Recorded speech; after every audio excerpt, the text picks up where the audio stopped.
નમસ્કાર વિદ્યાર્થી મિત્રો, સંખ્યા જ્ઞાન ભાગ 1 માં આપણે જોયું સ્થાન અને તેનું મૂલ્ય.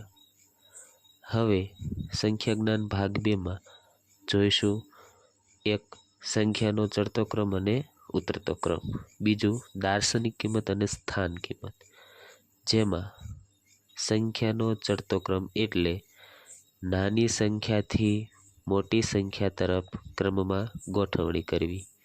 સંખ્યાનો ઉતરતો ક્રમ એટલે મોટી સંખ્યાથી નાની સંખ્યા તરફ ગોઠવણી કરવી. ત્યાર પછી દાર્શનિક કિંમત અને સ્થાન કિંમતમાં જોઈએ તો દાર્શનિક કિંમત એટલે કોઈ પણ અંકની દાર્શનિક કિંમત એટલે જે તે અંક પોતે જ હોય છે. ઉદાહરણ તરીકે 3422માં 4ની દાર્શનિક કિંમત 4 પોતે જ હોય છે. સ્થાન કિંમત કોઈ પણ સંખ્યામાં તેના સ્થાનના આધારે દરેક અંકની એક ચોક્કસ કિંમત હોય છે, જેને તેની સ્થાન કિંમત કહે છે.